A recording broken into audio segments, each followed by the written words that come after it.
लेकिन ये साला कर क्या रहा है यहाँ पे?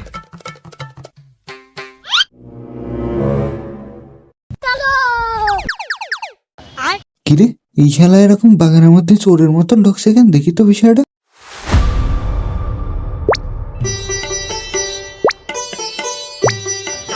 আরে শালা, তাহলে তুমিই ফুল চুরি করতে আসো?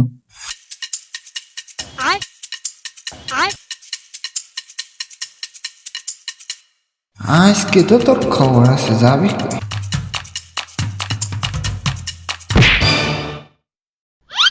তোর আজ 3-4 দিন ধরে দেখছি আমার এই বাগানের ভিতর ঘোরাফেরা করছিস, প্রত্যেকদিন আমার বাগানতে ফুল চুরি করে নিয়ে যাস কেন? ভাই বিশ্বাস করেন, আজকে আমি ফুল চুরি করতে আসিনি ভাই। তা আজকে তুই কি করতে এসেছিস? আজকে আমি তোর বানাবো, তোর কোনো কথাই বিশ্বাস করি না আমি। ভাই বিশ্বাস করেন, এই 3-4 দিনের মধ্যে আমি একদিনই আইছি ফুল চুরি করতে, আর বাদ বাকি এই কয়দিন বোর পছন্দ হচ্ছে না বলে ফুল চেঞ্জ করতে আইছি। নে ভাই, তুই ফুল নে।